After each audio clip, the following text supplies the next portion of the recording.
Dia menjadi angin untuk menebarkan semua kesembuhan sehingga segala penyakit menjadi hilang. Itu simbol pemimpin yang dikehendaki oleh semesta Bali, oleh kosmik Bali, oleh alam Bali. Nah, setelah Ayo Dehi dan Nam Dehi, William Dehi, orang itulah yang sesungguhnya mendapat pengakuan dari semesta, orang yang penuh pengetahuan. Kalau orang yang fokus pada pengakuan duniawi mati, maka dia akan turun, cenderung akan menjadi buta. Kan?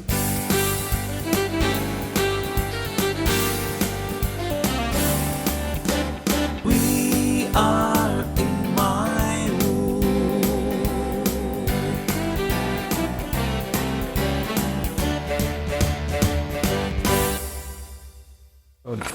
Kembali bersama saya, W.S. Arta, di acara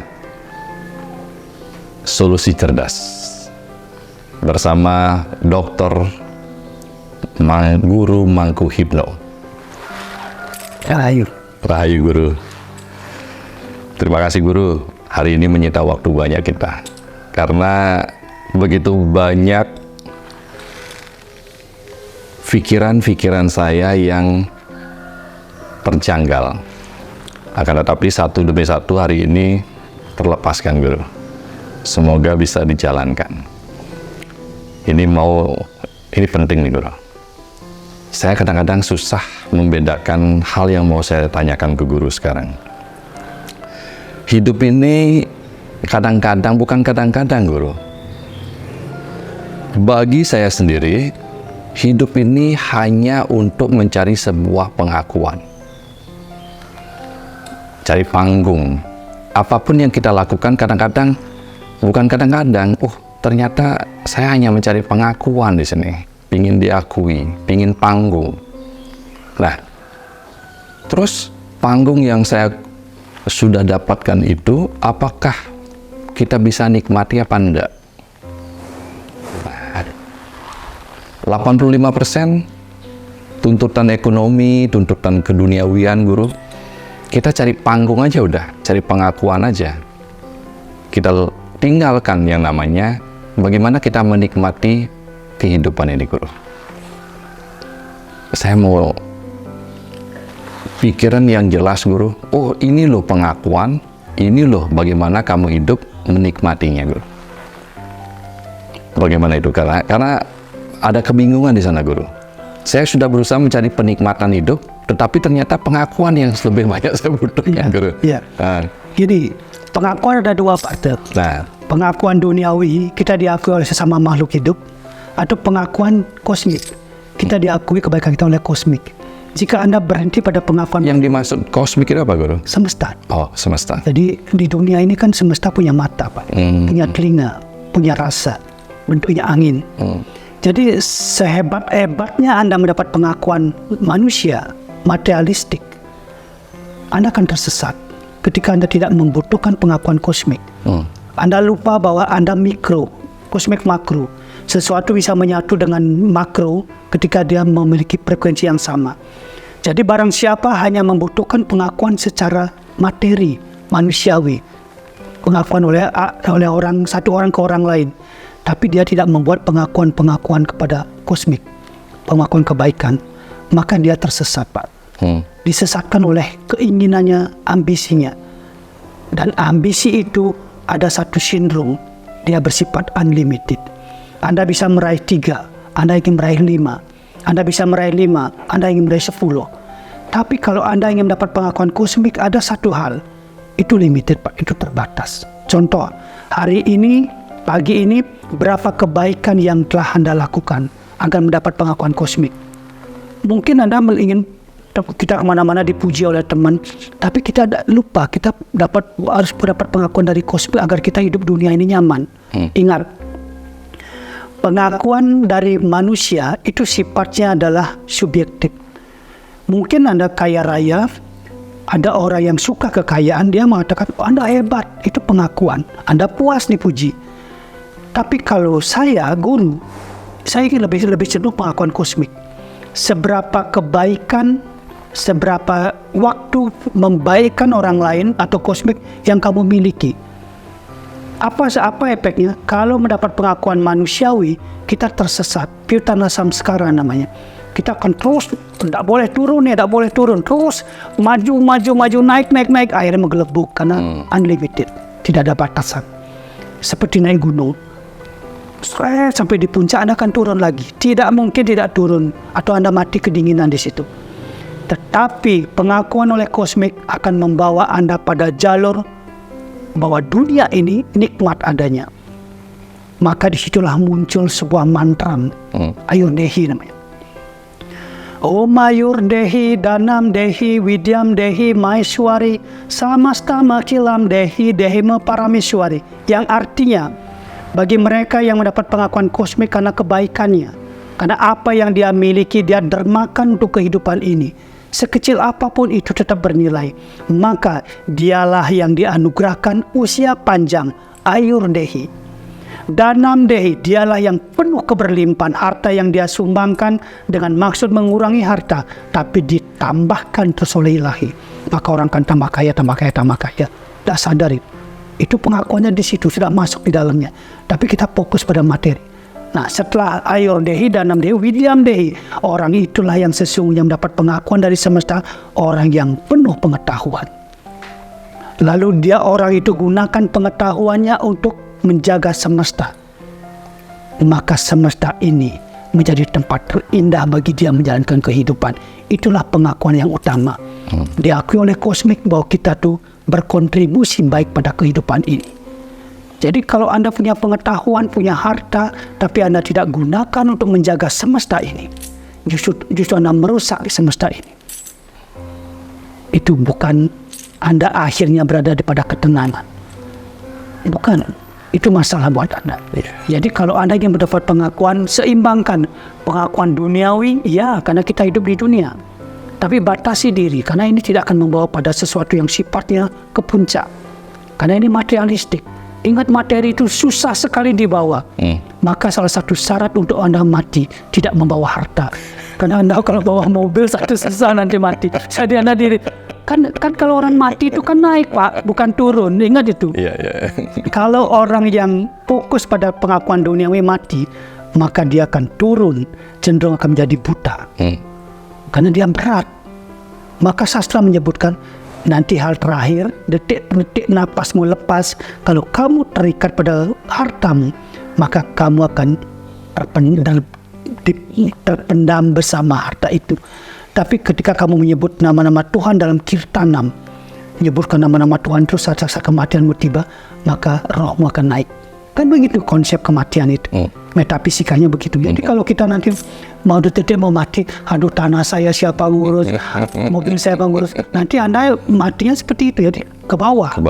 Jadi udah bisa naik karena berat. Maka salah satu syarat kematian yang luwih adalah lepaskan semuanya.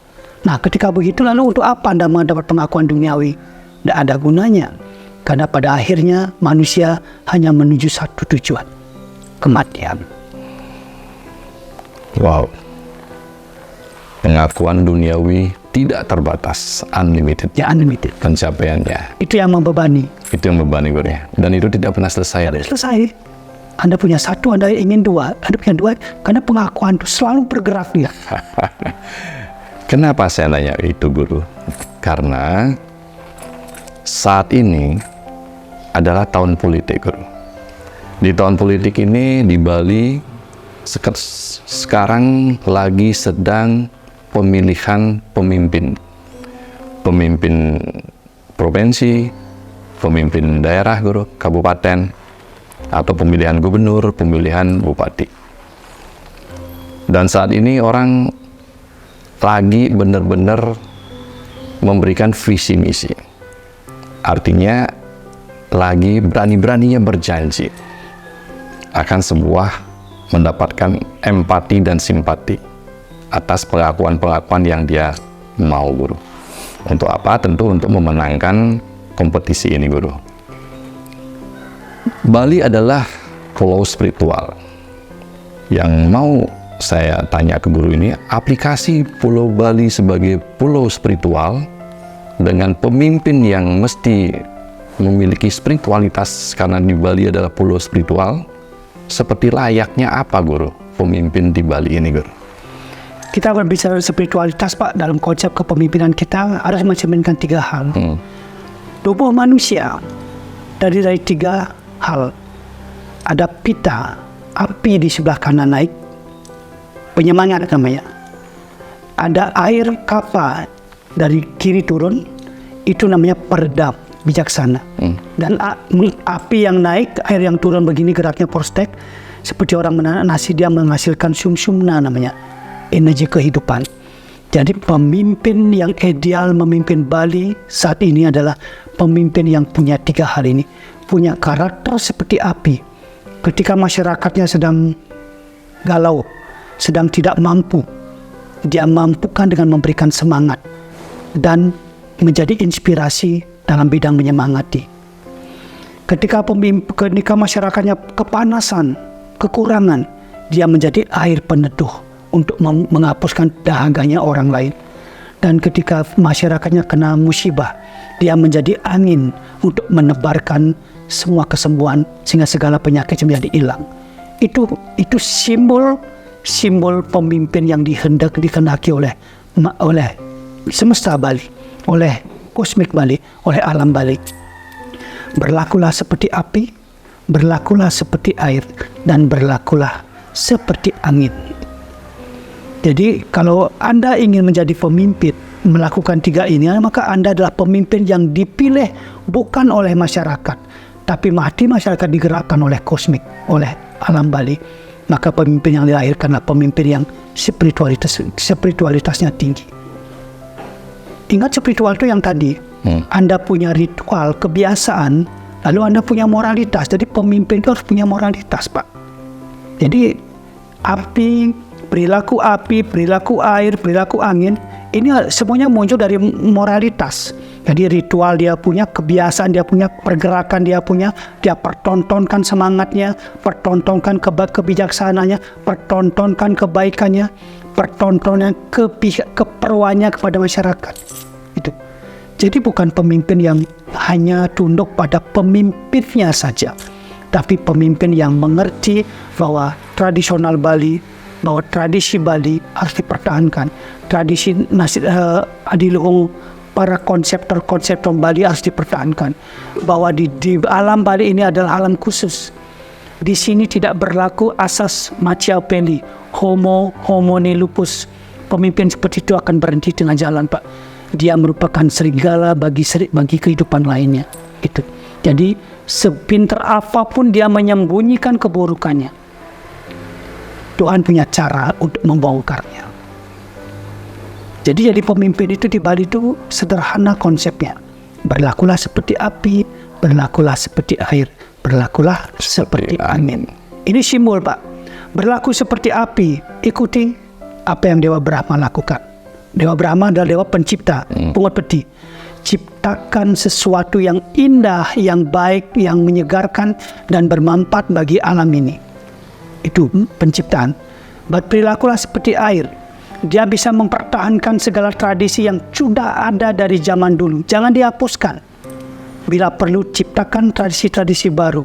Jangan tenggelam pada hal yang memburukkan, tapi membaikkan. Dan yang terakhir, seperti Dewa Angin, yaitu Iswara. Hilangkan semua masalah yang ada di Bali. Salah satunya adalah jangan sampai generasi muda banyak bunuh diri. Jadi edukasi mereka. Jangan asik dengan diri sendiri, tapi peduli. Jadi punya mata, gunakan mata untuk melihat penderitaan masyarakat. Apa yang masyarakat butuhkan. Punya hati, gunakan hati Anda untuk merasakan apa yang masyarakat rasakan.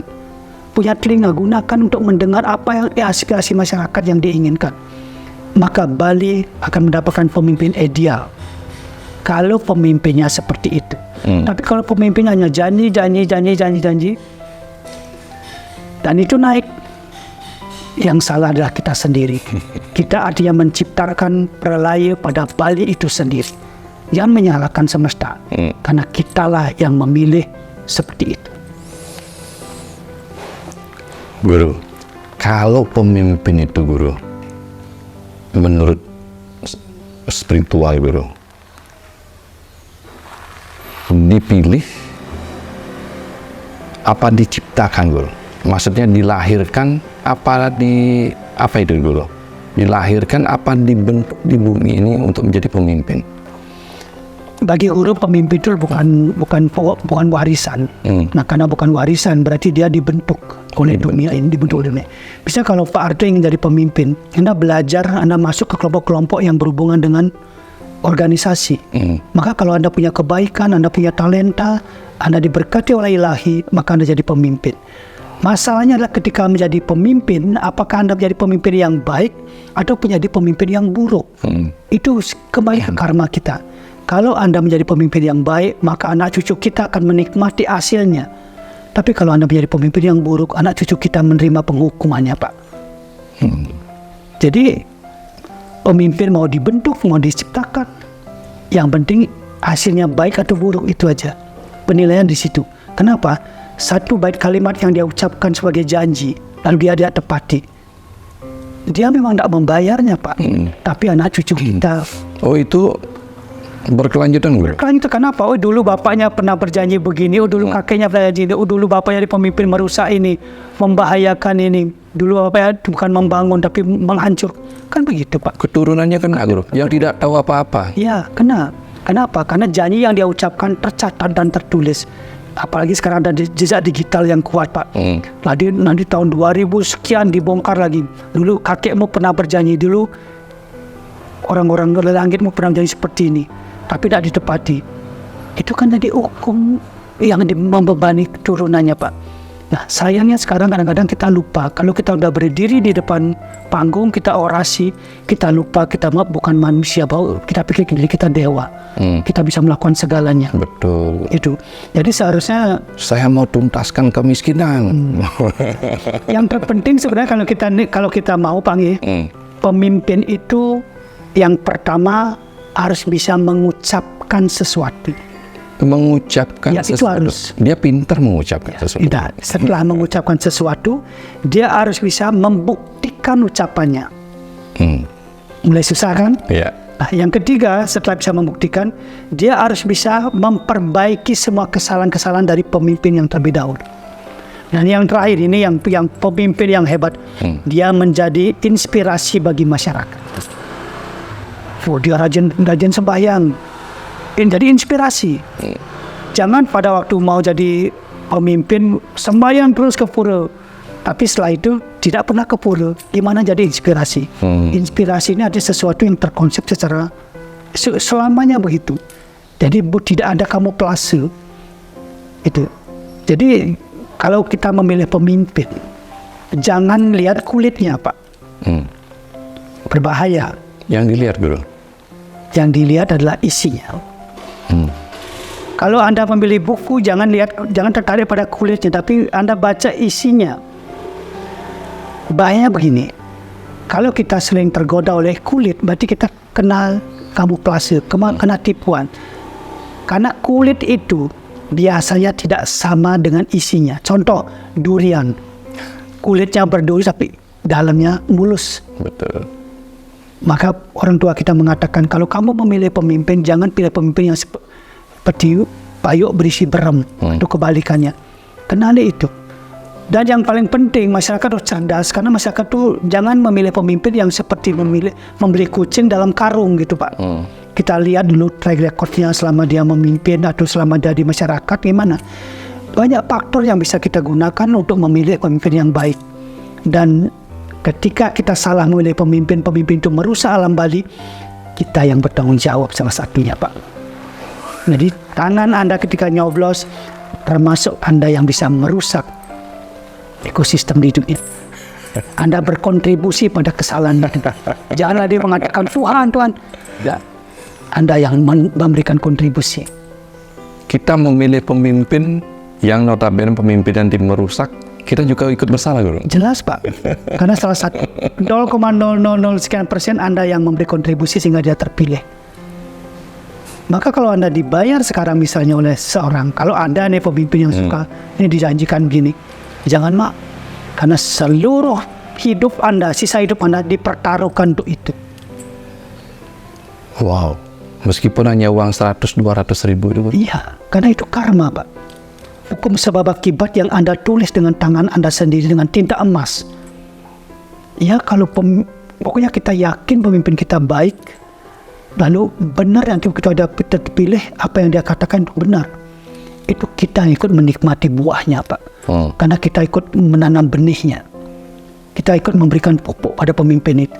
Tapi ketika Anda salah memberikan mandat kepada pemimpin, pemimpin itu mengacaukan segalanya. Anda salah satu orang yang ikut bertanggung jawab pada pemimpin itu, pada kondisi itu. Guru, ada yang saya kurang setuju, Guru, dari yang Guru sampaikan tadi itu, Guru. Mohon maaf, Guru.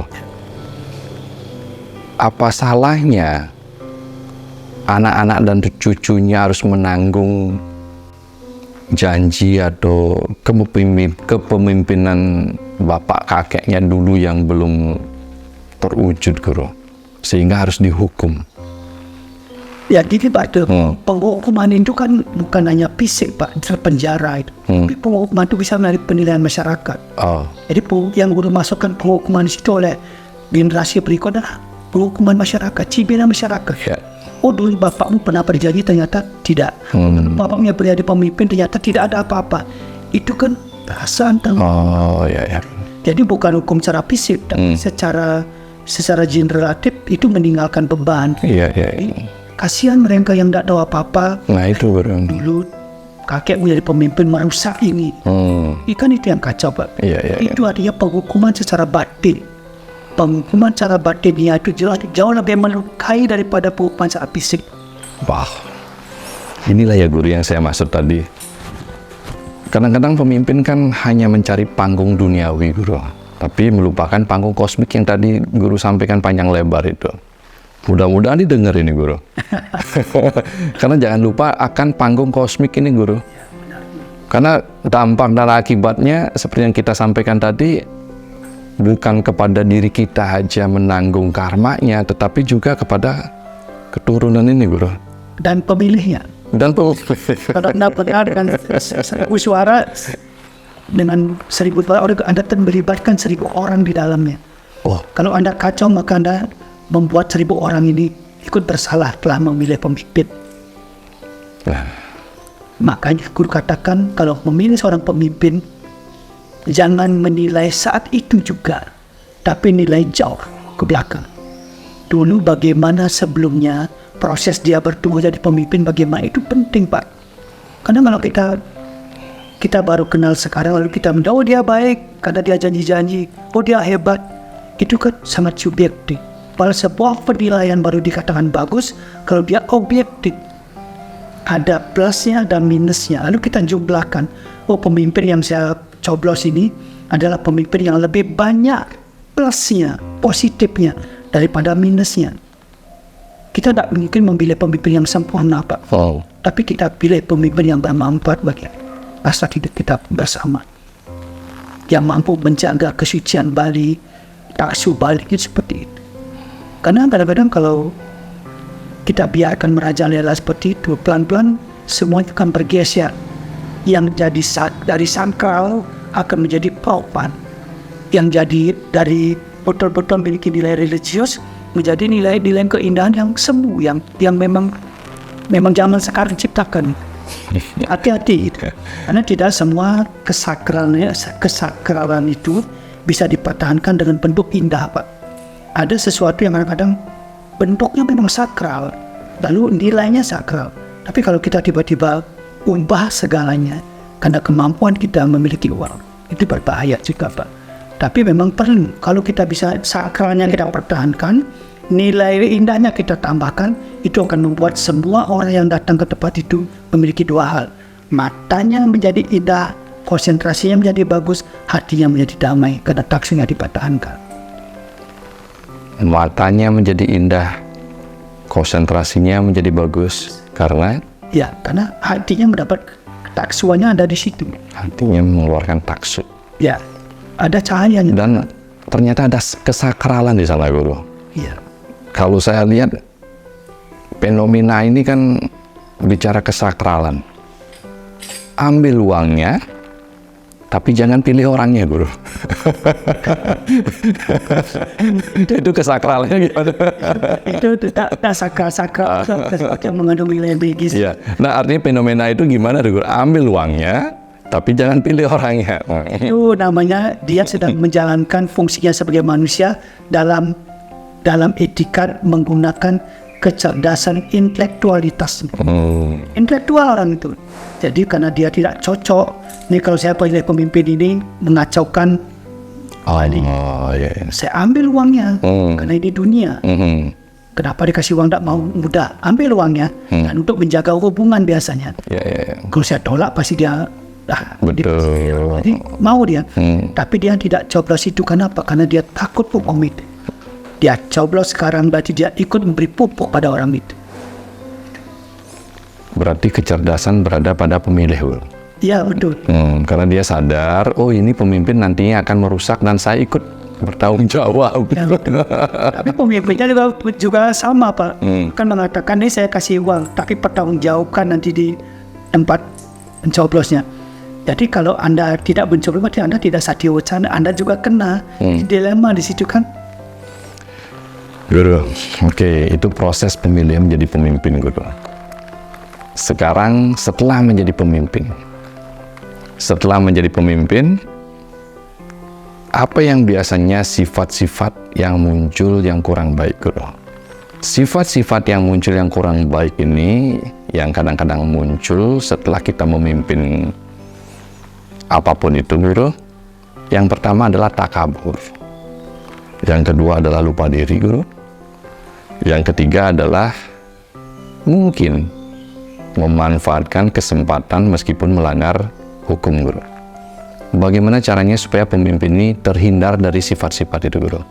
Ya sebenarnya secara konstitusi kan kita sudah punya visi misi. Jadi role kita itu jelas apa yang akan kita lakukan kalau kita terpilih. Jadi di situ karena ada rule, berarti ada perintah, ada larangan. Oh ini ada perintah yang jalankan, ini ada larangan yang tak boleh diikuti. Nah kalau itu dilanggar itu berarti kan masalah gitu, jadi menciptakan masalah.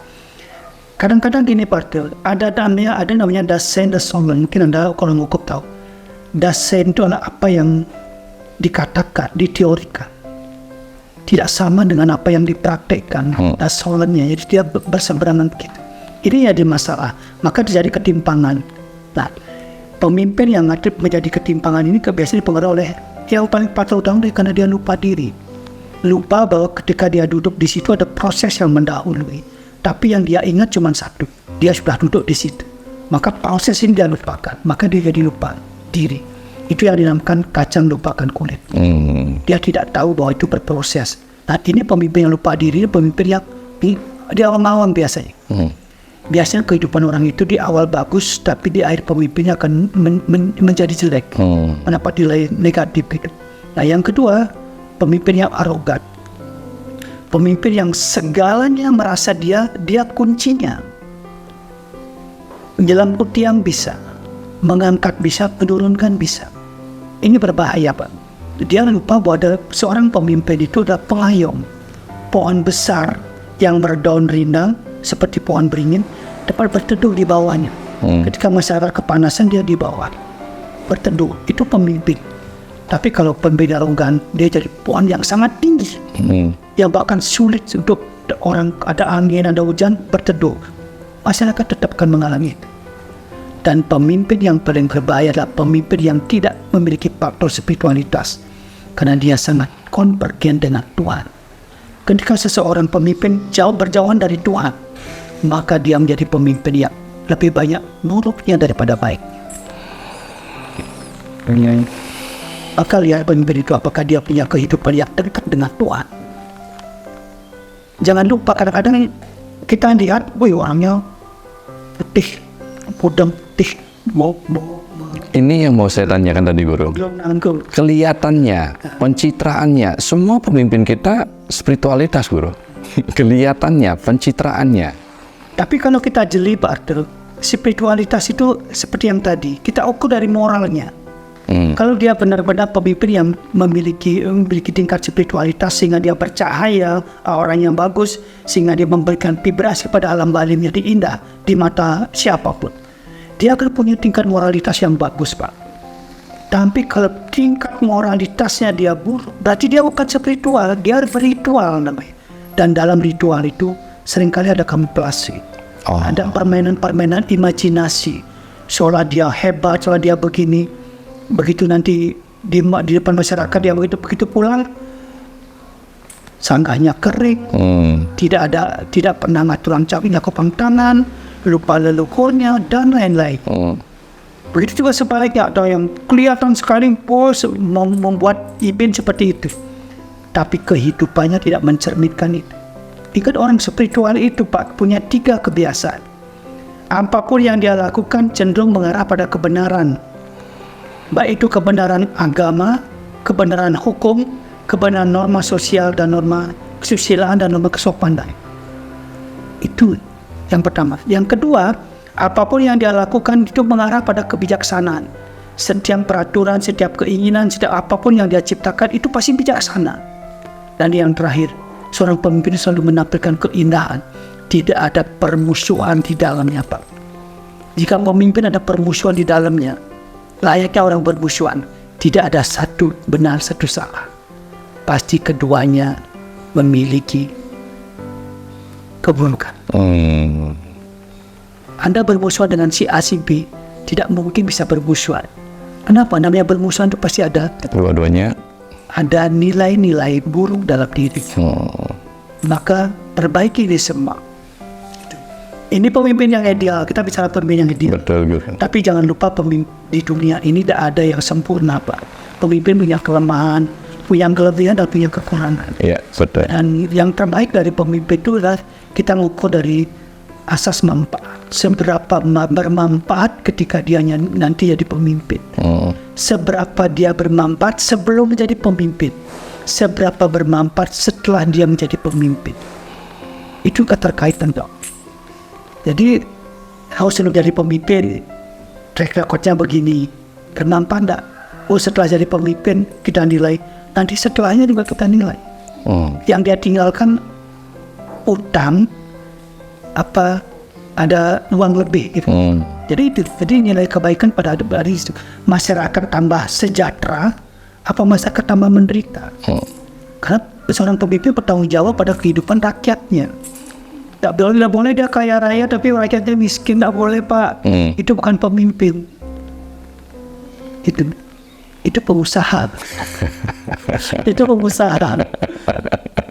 Ini seperti itu. Wow. Ternyata kita rebutan menjadi pemimpin, karmanya tidak berhenti di kita, tetapi di anak cucu kita, bila mana kita mengabaikan sesana pemimpin itu. Dan seberapa besar manfaatnya. Dan juga, Guru, pemimpin yang ingat akan proses seharusnya tidak pemimpin lupa Kacang ke kulit. kacang ke kulitnya itu. Dan pencitraan itu sifatnya hanya sementara, karena realitanya kan mudah terlihat, Guru ya. Guru, satu kali pertanyaan lagi nih, Guru, tentang pemimpin, Guru. Kadang-kadang pemimpin ini kan ada yang bermanfaat, ada yang tidak bermanfaat, Guru. Tidak ada yang benar dan salah kalau saya bicara sama Guru. Tidak ada yang benar dan salah, Guru. Nah, anggaplah Bali. Banyak permasalahan-permasalahan yang memang diselesaikan dan diikuti perkembangan zamannya, Guru. Akan tetapi banyak juga permasalahan-permasalahan yang tidak diselesaikan. Karena kita bicara pemimpin secara global, Guru. Pada waktu kampanye atau pada waktu kompetisi ini, permasalahan-permasalahan Bali yang belum dituntaskan itu dijadikan sebagai black campaign atau dijadikan sebagai materi untuk menjatuhkan pemimpin-pemimpin yang sudah memimpin. Nah, apakah itu merupakan secara spiritual, Guru? Penyelesaian yang belum selesai ini, apakah itu dibesar-besarkan, dihujat-hujat dan lain sebagainya, itu merupakan sebuah, saya bicara sama Guru nih, Kalau benar dan salah itu kan tidak boleh nih. Apakah sebuah baik atau tidak baik? Karena bagaimana kita mengangkat harkat dan martabat kita dalam kompetisi ini, Guru? Yang paling gampang adalah dengan cara merendahkan yang lainnya. Pandangan spiritualnya gimana tuh, Guru? Ini sebenarnya seorang pemimpin itu sedang menjalani karmanya. Dia punya takdir. Di samping dia berubah nasibnya, belajar menjadi pemimpin yang baik, bermanfaat. Tapi dia juga ada karma. Ini pemimpin itu adalah sedang menjalankan karmanya dia. Ini artinya arti. Kalau pertanyaannya apakah seorang pemimpin itu bermanfaat, semua pemimpin pasti bermanfaat. Itu tidak pasti. Yeah. Tapi masalahnya bermanfaat bagi siapa, kan itu pertanyaannya. Bermanfaat bagi masyarakatnya kah? Atau bermanfaat bagi kelompoknya saja? Itu kan bermanfaat pemimpin itu. Betul. Ya, berikutnya adalah bagaimana kalau pemimpin ini menjelekkan satu dengan yang lain. Dari sudut pandang spiritualitas, seorang yang dijelekkan itu adalah Tuhan dalamnya. Tadi udah kita bahas. Oh. Jadi kalau dia berani menjelekkan seseorang, berarti dia sampaikan kecacat itu ke Tuhan. Nah, suatu saat biasanya waktu secara spiritual, kejelekan itu akan dia dapatkan. Ingat, tubuh kita elektromagnetik, kita lontarkan, kita akan menariknya kembali. Cepat atau lambat apa yang dia ucapkan itu, dia akan kena hal seperti itu, bahkan lebih buruk lagi. Maka seorang pemimpin jika ingin terpilih, yang paling aman adalah melakukan pendekatan-pendekatan humanis. Jadikan lawan kita adalah bukan pesaing, tapi sahabat yang saling melengkapi. Dari awal sisur otak kita, dia bukan sahabat, tapi dia saling melengkapi. Jika dia menang, saya melengkapi dia. Jika saya kalah, saya akan lengkapi dia. Kalau dari awal punya jiwa seperti itu, Guru rasa pemimpin yang muncul adalah pemimpin yang spiritualitasnya mumpuni luar biasa. Maka masyarakat akan berada di masa keemasan. Masyarakat Bali akan masuk ke era keemasan. Jadi seperti itu. Jadi Guru rasa pemimpin ke depan ini pemimpin yang betul-betul, karena telah digodong di Guru melihat ada cahaya terang gitu. Cahaya terang itu siapapun yang terpilih nanti, masyarakat pasti lebih baik. Amin, Guru. Itu yang Guru lihat. Yang penting adalah pemimpin ini bertanggung jawab secara skala demi skala. Skala kepada masyarakatnya, kepada pemilihnya, kepada keluarganya. Keluarga dulu, masyarakat dan dunia, dan nisnya bertanggung jawab pada leluhur dan Tuhan. Karena kalau pemimpin dari awal sudah punya konsep ketuhanan, konsep ilahiyah bagus, maka Guru rasa tidak akan ada kesulitan. Karena sebesar apapun kesulitan seorang pemimpin yang dia dapatkan dalam menjalankan kepemimpinannya, Tuhan terlalu besar untuk kesulitan itu. Ada penyelamatan dari kosmik alam Bali ini. Ingat Pak tadi mengatakan, Bali adalah Pulau Dewata. Ada ribuan kekuatan yang membantu pemimpin itu mengatasi masalah. Yang celaka adalah ketika seorang pemimpin tidak memahami konsep spiritualitas. Kalau kita kena penyakit. Kalau kita miskin semuanya.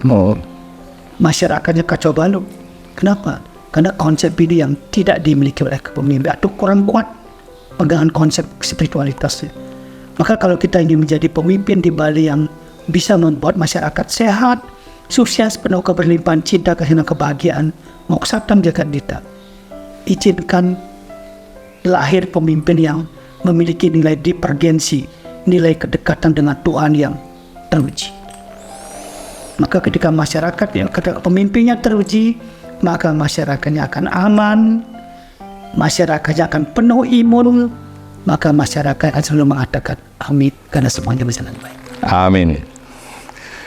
Luar biasa, Guru. Tidak ada pemimpin yang sempurna. Akan tetapi semua pemimpin berusaha bermanfaat. Dan pasti pemimpin itu bermanfaat. Bali akan mengalami masa keemasan. Dan Dr. Guru Mangku Hipno melihatnya itu pasti. Bali akan ada cahaya. Bila mana pemimpinnya akan ingat hukum karma skala dan niskala. Semoga bermanfaat. Salam sehat, berbahagia. Sukses Guru. Sesungguhnya.